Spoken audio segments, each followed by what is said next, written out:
Hi friends, இப்போ நம்ம என்ன பார்க்க போகிறோம்னா கோதுமை மாவில் இருந்து நூடுல்ஸ் செய்யலாம் அப்படின்னு சொல்லிட்டு ட்ரை பண்ணி பார்க்கலாம். நிறைய யூடியூப் சேனலில் பார்த்து இப்போ தான் நான் பார்த்துருக்கேன். ஸோ இது வந்து ஃபஸ்ட் டைம்ங்கிறனால ஒரே ஒரு ஒரு ஸ்பூன் அளவுக்கு மாவு எடுத்து நான் ட்ரை பண்ணி பார்க்க போகிறேன். ஃபஸ்ட்டு நம்ம மாவை நல்லா ஒரு 1/2 hour ஊற வச்சு எடுத்துக்கலாம். எடுத்துகிட்டு பார்த்திங்கன்னா நல்லா சாஃப்டாக வந்துருச்சு.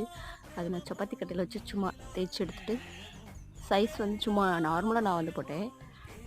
நிறைய மாவு பிணைஞ்சிருந்தால் நம்ம இடியப்ப கட்டையில் பிணைஞ்சிக்கலாம். ஸோ பார்த்திங்கன்னா நம்ம வந்து அதை ஷேஃப் பார்த்துட்டோம். ஏதோ ஒரு ஷேஃபில் வெரைட்டி போட்டாச்சு. வரட்டும் பார்த்துக்கலாம். எப்படி இருந்தாலும் நம்ம எப்படி தான் பிச்சு தானே சாப்பிட போகிறோம் அப்படின்னு சொல்லிட்டு போட்டு பார்த்தா செம்மையாக வெந்து சூப்பராக அந்த நூடுல்ஸோட பக்குவம் எல்லாமே இதில் கரெக்டாக வந்துருந்துச்சு. பாருங்கள், எவ்வளோ எடுத்தாலும் அது பியவே இல்லை. நூடுல்ஸ்னாலே பியாமல் இருந்தால் தான் நூடுல்ஸ். பாருங்கள், ஸ்டிப்பாக இருக்குது, செம்மையாக இருந்துச்சு.